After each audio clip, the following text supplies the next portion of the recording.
Thank you so much इस सुंदर से गीत के लिए। हमारे पास थोड़ा सा समय बाकी है और हम प्रभु के वचन में हम और अधिक रीति से मनन करेंगे जो वचन प्रभु ने हम सारे परिवार के लिए दिया है। और मैं चाहता हूं कि ये थोड़े समय में हम जल्दी से प्रभु के वचन में हम जाएं और जिस वचन को परमेश्वर ने मेरे मन में डाला हम सब के लिए वो पाया जाता है यशाया अध्याय 6 वचन 1 में। यशाया अध्याय 6 वचन 1 और वचन इस प्रकार कहता है, जिस वर्ष राजा उजिया की मृत्यु हुई मैंने प्रभु को एक सिंहासन पर बैठे देखा जो बहुत ऊंचा और ऊंचा था और उसके वस्त्र का घेरा मंदिर में भर गया। मेरे प्रियो, यशाया अध्याय 1 से लेके अध्याय 6 तक एक बात से लड़ता था। यशाया एक ऐसी परिस्थिति में फंसा हुआ था जहां पे वो परमेश्वर को देख नहीं पाता था। और लेकिन बाइबल कहती है जिस वर्ष उजिया राजा की मृत्यु हुई, जिस वर्ष उजिया राजा मरा, मैंने प्रभु को सिंहासन पर देखा। नाउ राजा उजिया के बारे में हम देखते हैं जिसे बाइबल में अजरिया के नाम से भी जाना जाता है। यहूदा का राजा था जिसमें लगभग 792 से 740 ईसा पूर्व तक शासन किया। उसका उल्लेख हम बाइबल में देखते हैं विशेष रूप से दूसरा राजा अध्याय 15 1 से 7 और दूसरा इतिहास अध्याय 26 1 से 30 में किया गया है। राजा उजिया के बारे में मैं चाहता हूं कि हम कुछ तथ्यों को देखें, कुछ तथ्यों को हम लोग स्टडी करें और जाने। सबसे पहली चीज, राजा उजिया जो था वो अपने पिता राजा अमस्या की मृत्यु के बाद मात्र 16वें वर्ष की आयु में वो राजा बन गया था। दूसरी चीज, उसका प्रारंभिक काल जो था, उजिया के प्रारंभिक शासन काल में परमेश्वर के प्रति वफादारी की विशेषता थी और वह अपने पूर्वज राजा दाऊद के पद चिन्हों पर चलने का प्रयास करने वाला था। इस राजा के राज्यकाल की शुरुआत बहुत हसीन हुई। इस राजा के राज्यकाल की शुरुआत बहुत अच्छी हुई। ये दाऊद के पद चिन्हों पर चलने वाला व्यक्ति था। ये व्यक्ति जो था उजिया, ये शुरुआत में परमेश्वर की ओर से अभिषिक्त था। ये इजराइल का उत्तराधिकारी, यानी कि he got the inheritance from God। सैन्य में भी उसने अभियान किया। उजिया ने फलिस्ती, अरबों, मुनियों के खिलाफ एक सफल सैन्य अभियान चलाया था जिससे यहूदा की सीमाओं का विस्तार हुआ और उसकी अर्थव्यवस्था मजबूत हुई। So we see in the Bible कि उजिया राजा जो था वो इजराइल को उन्नति देने के लिए भी उपयुक्त था। उजिया की सेवकाई में, उजिया के राज्यकाल में इजराइल ने अपनी अर्थव्यवस्था को मजबूत किया। सो काफी फायदों को, उपलब्धियों को ये राजा इजराइल के पास लेकर आया। आमीन। और जब ये राजा इजराइल के पास इजराइल के लिए काम करता था, आगे देखते इसके साथ क्या हुआ। आर्थिक और स्थापत्य संबंधी उपलब्धियां, उजिया ने यरूशलेम की मीनारों का निर्माण और यहूदा के कृषि संबंधी बुनियादी ढांचे के विकास सहित विभिन्न निर्माण परियोजनाओं की देखरेख की। दूसरा इतिहास अध्याय 26 वचन 9 से 10 में देखते हैं। यहां तक मेरे प्रियो हमें पता चलता है कि राजा उजिया जो था, जिसका नाम अजरिया भी कहा जाता है, बहुत बढ़िया सेवकाई कर रहा है। बहुत बढ़िया से उसका एक रिप्यूटेशन बन चुका है। उसका फायदा बहुत हो रहा है इजराइल में। उसका जय जयकार हो रही है, लोग उसको चाहते हैं। इजराइल के लिए ये कोई बेकार राजा नहीं था। इजराइल के लिए कोई अनवांटेड राजा नहीं था। इसकी सेवकाई की शुरुआत बहुत अच्छी से हुई, लेकिन बाद में उसके जीवन में कुछ होता है। आगे देखते क्या हुआ। जैसे जैसे उजिया की शक्ति और समृद्धि बढ़ी, वैसे वैसे उसका घमंड भी बढ़ता चला। जैसे जैसे उजिया की सेवकाई बढ़ती चली गई, वैसे वैसे उसका प्राइड, उसके अंदर का वो बढ़ते चला गया। उसने याजकों की भूमिका को हड़पना शुरू किया। He began to squander the ministry of a priesthood. He defiled the ministry of a priesthood. याजक की सेवकाई को खराब करने की उसने शुरुआत करी।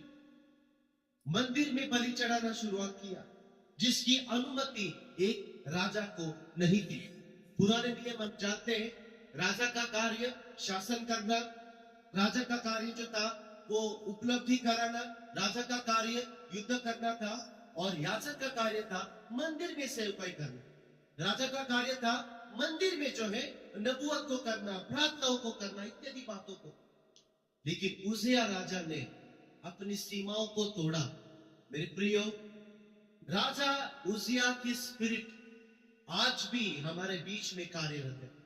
जैसे इजबेल की स्पिरिट कार्य करती है, इजबेल की आत्मा कार्य करती है, शाऊल की लीडरशिप को हम देखते हैं, फिरौन के मन के समान लोगों को देखते हैं। आज भी हमारे समाज में, हमारे आसपास यहूदी, फरीसी, शास्त्री लोग देखते हैं जो यीशु की कदर करना कभी नहीं जानते थे। राजा उजिया के अंदर घमंड आया। उसने याजकों की भूमिका को अपने जीवन में खुद करना शुरू किया। उजिया के नेतृत्व में याजकों ने उजिया के सामने वो आए, उसका सामना किया, और उन्होंने उसके पाप के विषय में उनको चेतावनी दी। हर नबी के जीवन में, हर राजा के सेवकाई में परमेश्वर उसे करेक्ट करना चाहता है, परमेश्वर उसे बचाना चाहता है, परमेश्वर एक सुधार लेकर आना चाहता है। परिणाम स्वरूप उजिया क्रोधित हो गया और उसने उनकी चेतावनी सुनने से इनकार किया। आगे देखते क्या हुआ। उजिया की अवज्ञा के परिणाम स्वरूप परमेश्वर ने उसे कुष्ठ रोग से पीड़ित कर दिया।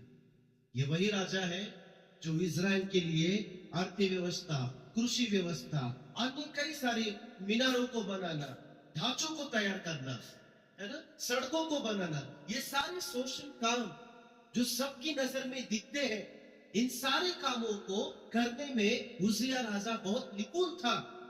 लेकिन अब परमेश्वर ने उसे लेपर्सी का शिकार बनाया।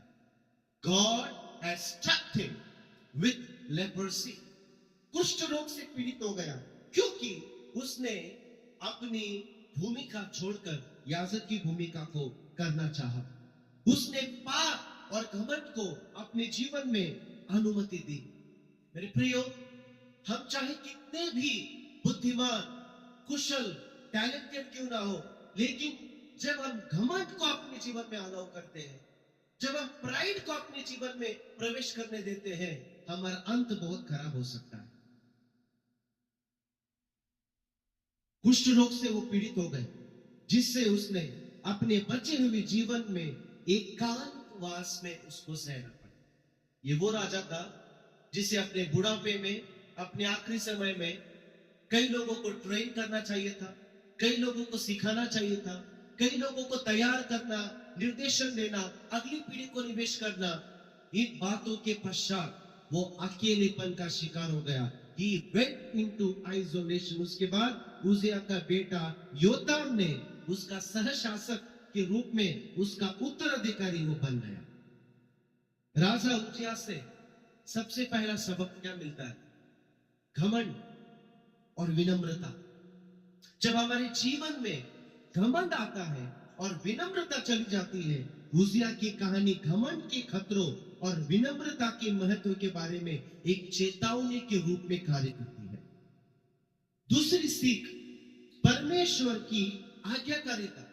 उजिया का पतन परमेश्वर के नियमों की अवज्ञा के, याजकों की बात न सुनने और उनकी बातों का इनकार करने के प्रत्यक्ष परिणाम था। तीसरी चीज, सही नेतृत्व ना होना और किसी के भी प्रति जवाबदेह ना होना। Not having proper leadership, and a person is not accountable to anybody। उजिया की कहानी कई सारे राजाओं के लिए, कई सारे अगुओं के लिए, जो प्रभु की सेवा करने वालों के प्रति जवाबदेह या अकाउंटेबल होने के महत्व पर प्रकाश डालती है। भविष्यवक्ता यशायाह के द्वारा इस प्रसिद्ध कथन को संदर्भ में हम लोग देख रहे हैं। यशायाह अध्याय 6 वचन 1। और जब अध्याय 6 तक हम आते हैं तब कुछ हुआ है। बाइबल इस वचन को शुरुआत करता है, यशायाह इस वचन को शुरुआत करता है, जिस वर्ष, ज्या वर्षी उजिया राजा मरण पावला, जिस वर्ष उजिया राजा मरा, मैंने प्रभु को सिंहासन पर देखा। बहुत ऊंचा वो सिंहासन था, उसके वस्त्र की पूंछ मंदिर से भर गई थी। यह गहरा अनुभव 740 ईस्वी सन पूर्व हुआ, जब राजा उजिया की मृत्यु हुई। प्रभु के बारे में यशायाह के दर्शन ने उसके भविष्य सूचक सेवकाई की शुरुआत को चिन्हित किया। जब तक उजिया जीवित था, यशायाह ने परमेश्वर को ऊंचे सिंहासन पे नहीं देखा। जब तक उजिया जीवित था, तब तक यशायाह ने अपने प्रॉफिटिक मिनिस्ट्री में कदम नहीं रखा। हमारे पास समय नहीं है, लेकिन अध्याय 1 से लेके 5 तक या 6 तक यशायाह उस प्रॉफिटिक जीवन में, भविष्य सूचक जीवन में प्रवेश नहीं करता है।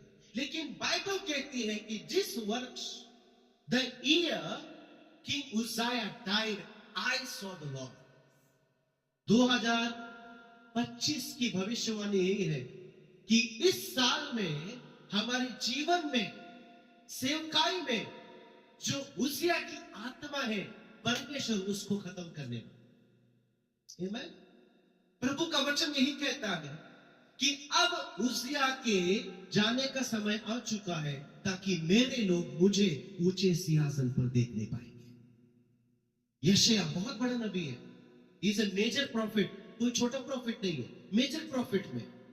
और ये नबी परमेश्वर को ऊंचे सिंहासन तक नहीं देख पाता था, वो परमेश्वर को जमीन पे देख रहा है, एक लेवल में देख रहा है। मेरे प्रियो, मैं नहीं जानता कि आप किस लेवल में प्रभु को देखते हैं, लेकिन मैं आपको बताऊं, 2024 में हमने जिस स्तर में परमेश्वर को देखा है, अब वो स्तर परमेश्वर ऊंचा करने वाला है। अब हम परमेश्वर को जमीन के ऊपर नहीं, अब हम परमेश्वर को हमारे बराबर में नहीं, हमारे बगल में नहीं, लेकिन ऊंचे सिंहासन पर देखने पाएंगे। यशायाह के दर्शन के मुख्य तत्वों को देखते, सबसे पहली चीज परमेश्वर ने यशायाह को दिखाई, सिंहासन। आमीन। सिंहासन यानी कि प्रभु एक सिंहासन पर बैठे हैं, अपनी प्रभुता, अपनी शक्ति पर जोर देते हुए God says, I am on sitting on my throne. Hallelujah. मैं सिंहासन पर बैठा हूं। जब तक उजिया सिंहासन पर था, जब तक उजिया की सियासत चल रही थी, जब तक उजिया का राज्यकाल था, तब तक यशायाह परमेश्वर के सिंहासन को देख पाए। आमीन।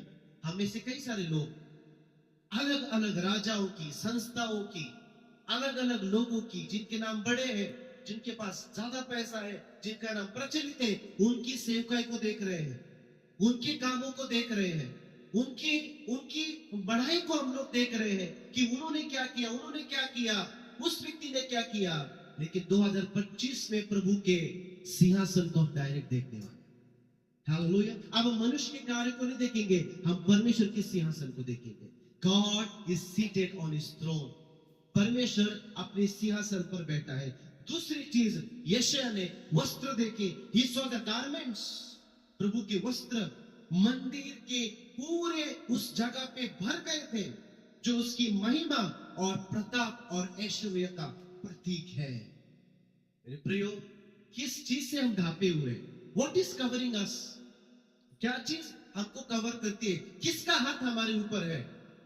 मेरे प्रियो, उजिया की मृत्यु के बाद यशायाह कहता है कि मैंने परमेश्वर के वस्त्रों को देखा, जो मंदिर तो क्या हो चुके हैं, उसकी पूंछ मंदिर से भर गई है। अब हम 2025 में परमेश्वर के प्रताप को, परमेश्वर की सुंदरता को, उसके ऐश्वर्य को देखेंगे, जहां पे पुरानी बातें बिल्कुल नहीं रहेंगी, तीसरी चीज दर्शन में देखी वो है सेराफिम। सेराफिम 6 पंखों वाले सेराफिम परमेश्वर के पास जो थे, और वो लगातार रूप से क्या कहते थे? वचन 2 और 3 में पवित्र पवित्र पवित्र। हालेलुया। 2024 की आवाज कुड़कुड़ाहट की, अपमान की, निंदा की, 2024 की आवाज खतरे की, सत्ताओं की बंद होने वाली है। अब हम एक ही आवाज को सुनेंगे, पवित्र पवित्र पवित्र, सेनाओं का यहोवा पवित्र। We shall all see holy holy holy Lord God Almighty. Amen. अब मनुष्य की आवाज को सुनने का समय चला रहा है। 2025 में अब हम परमेश्वर की आवाज को सुनेंगे, स्वर्ग से उस आवाज को सुनेंगे, पवित्रता को हम सुनेंगे। यशाया की प्रतिक्रिया, जब इन शब्दों को सुना, जब इन दर्शन को सुना, यशाया ने खुद को अयोग्य और अशुद्ध महसूस किया। पवित्र परमेश्वर की उपस्थिति में अपने पाप को यशाया ने पहचाना। What was his response? उसका प्रत्युत्तर क्या था? हाय, मैं अशुद्ध होठ वाला मनुष्य हूं। Woe unto me, I am a man of unclean lips. Praise God. जब हम परमेश्वर की पवित्रता को देखेंगे, जब हम परमेश्वर के मस्से को देखेंगे, हम अपने भीतर के पाप को जानने पाएंगे। हम अपनी मनुष्य कमियों को देखेंगे, हम अपने आप को जानेंगे कि हम आत्मिक रूप से कितने कम हैं, हमें वचन में और भी हम कितने कम हैं, हम शारीरिक रूप से कितने सजे हुए हैं, दुनिया के रूप से हम कितने ढके हुए हैं। यशाया को मालूम नहीं था अध्याय 6 तक, लेकिन अध्याय 6 में जब उजिया राजा मरता है, परमेश्वर यशाया को देखता है, यशाया परमेश्वर को देखता है, और यशाया कहता है कि हाँ, मैं अशुद्ध होठ वाला मनुष्य। भविष्यवाणी के लिए आह्वान। यशाया ने वेदी से कोयले द्वारा अशुद्ध किए जाने के बाद यशाया ने इजराइल के लिए भविष्यवाणी करने के लिए परमेश्वर के आह्वान को स्वीकारा। यशाया और उसके दर्शन का उसके जीवन और सेवकाई पर इतना गहरा प्रभाव पड़ा, जिसने परमेश्वर की पवित्रता, न्याय और छुटकारे के बारे की समझ को आकार दिया। मेरे प्रियो, जब तक यशाया उजिया को देखता था, उसके जीवन में स्थिरता नहीं थी, सुरक्षा नहीं थी। लेकिन जब उजिया चला गया, उसके जीवन में स्थिरता आई, उसके जीवन में सुरक्षा आई। उजिया के लिए यशाया ने वहां पे बहुत सम्मान से काम किया, लेकिन जब तक उजिया नहीं मरा, तब तक यशाया ने परमेश्वर को नहीं देखा था। मेरे प्रियो, उजिया की मृत्यु एक महत्वपूर्ण मोड़ थी। बाधा को हटाना। उजिया की मृत्यु के साथ एक बाधा हट गई, जिसने यशाया को अपनी भविष्यवाणी प्राप्त करके और लोगों से निर्भीकता के बात करने की अनुमति मिली, नया दृष्टिकोण मिला। 2025 में परमेश्वर हम सबको स्थिरता और सुरक्षितता देने वाला है। दूसरी चीज, परमेश्वर 2025 में सारी बाधाओं को हटाने वाला है, और परमेश्वर हम सबको एक नया दृष्टिकोण देने वाला है। और वो दृष्टिकोण किसी भी संस्था का नहीं होगा, किसी भी कलीसिया का नहीं होगा, किसी भी परंपरा का नहीं होगा। वो दृष्टिकोण, वो एंगल स्वर्ग का होगा, क्योंकि जो यशाया ने देखा वो दुनिया का नहीं था, वो स्वर्ग का था। मैंने परमेश्वर को ऊंचे सिंहासन पर बैठा। और एक चीज 2025 में सेवकाई के लिए सशक्तिकरण, एम्पावरमेंट फॉर मिनिस्ट्री।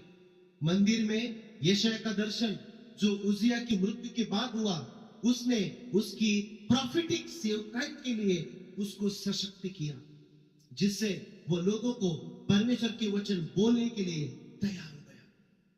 मेरे प्रियो, हम सबके पास वचन है, लेकिन यदि प्रॉफिटिक एंगल नहीं है, उसमें मस्सा नहीं है, उसमें अभिषेक नहीं है, तो वो केवल थियोलॉजी बन जाएगी, वो केवल ज्ञान बन जाएगा। चाहे वो एबीसी टीचिंग हो, चाहे वो एपोस्टोलिक मैसेजेस हो, चाहे वो हमारे वचन की प्रकाशन हो, सबसे बेस्ट है बेस्ट, सारी चीजें हमारे लिए केवल ज्ञान हो जाएगी।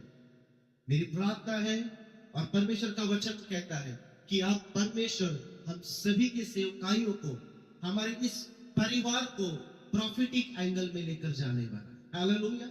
God is going to lead all of us into a prophetic angle. संक्षिप्त में राजा उजिया की मृत्यु यशायाह की सेवकाई में बाधा नहीं हुई, बल्कि एक उत्प्रेरक थी जिसने उसे अपनी प्रॉफिटिक बुलाहट को प्राप्त करके लोगों की निर्भीकता से बात करने की अनुमति दी। जो डर, भय, कपकपाहट, दुख और आंसुओं को लिए हमने 2024 बिताया है, अब परमेश्वर उन सारी जंजीरों को तोड़कर स्वर्ग के उस दर्शन को दिखाकर अपने सिंहासन को हमें दिखाएगा, ताकि हम भी परमेश्वर के सिंहासन को इस पृथ्वी के ऊपर प्रस्थापित करने में परमेश्वर का हाथ दे सके। आइए हम प्रार्थना में जाएं। हमारे प्यारे पिता परमेश्वर, हम इस नए साल में प्रवेश कर चुके हैं। प्रभु जी, हम धन्यवाद देते हैं कि आप हम सबको इस घड़ी तक, इस दिन तक बचा के रखे हैं। आपने हमें यहां तक लेकर आए हैं, और जो वचन परमेश्वर पिता, जो दर्शन आपने यशायाह को दिया, वही दर्शन आपने हमारे परिवार को दिया है कि जिस वर्ष उजिया राजा मरा, मैंने परमेश्वर को ऊंचे सिंहासन पर देखा। प्रभु, मैं प्रार्थना करता हूं हम में से सभी वो लोग परमेश्वर पिता आपके सिंहासन को देखने वाले होने पाए। हालेलुया। इस 2025 में हम और कुछ नहीं, लेकिन आपके स्वर्गीय दर्शन को चाहते हैं। उस दर्शन को जो यशायाह ने देखा, सेराफिम को देखना चाहते हैं, वस्त्र को देखना चाहते हैं, उन करूबों को देखना चाहते हैं, हम उस स्वर्गीय वाणी को सुनना चाहते हैं। अब हम थक चुके हैं मनुष्य की आवाज को सुनकर। अब हमारे कानों में पवित्र पवित्र पवित्र स्वर की वाणी होने दे, स्वर्गीय गीत हमारे कानों में गूंजने दे। हालेलुया। परमेश्वर पिता, अब हम मनुष्य की रिपोर्ट सुनकर थक चुके हैं, अब हमें आपकी आवाज चाहिए।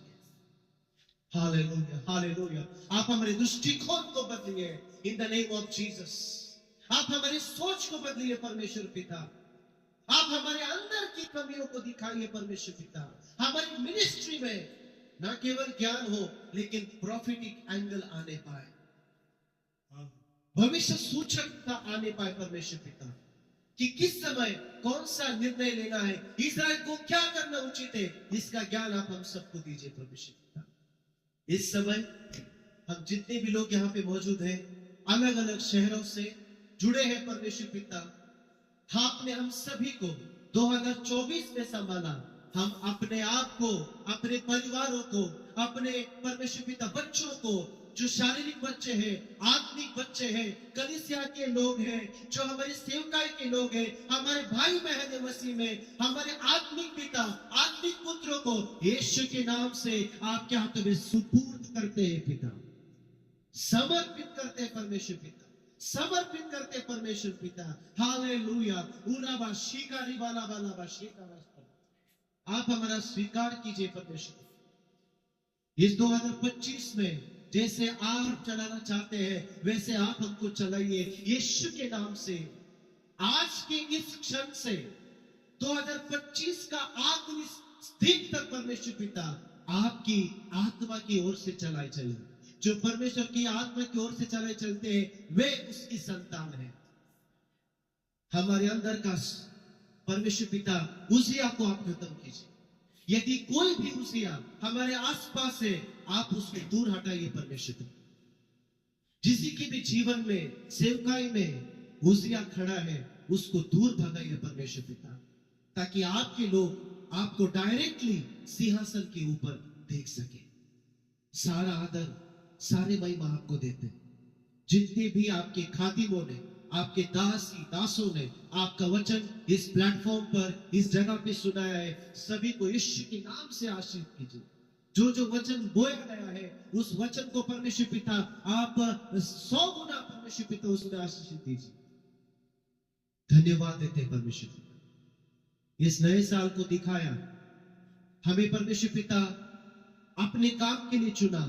हम चाहते हैं पहले ही दिन से आप हमारे साथ में बने रहें, ताकि हम केवल और केवल आपके लिए खर्च हो, केवल आप ही की सेवा करें और आप ही को देखते चले। यीशु के नाम से आमीन। आप सभी को नए साल की शुभकामनाएं। सगळ्यांना नव्या वर्षाच्या हार्दिक शुभेच्छा। 2025 आप सभी के लिए एक आनंद का और खुशी का और सबसे महत्वपूर्ण परमेश्वर की सेवकाई का, जिस वचन को हमने प्राप्त किया है कि हम सब परमेश्वर को ऊंचे सिंहासन पर देखने पाए। God bless all of you. Happy new year. आप सभी को परमेश्वर खूब आशीष दे और होने पाए कि नया साल आप सबकी जिंदगी में खूब खुशियाँ, खूब आशीषें, खूब प्रॉस्पेरिटी लेके आए।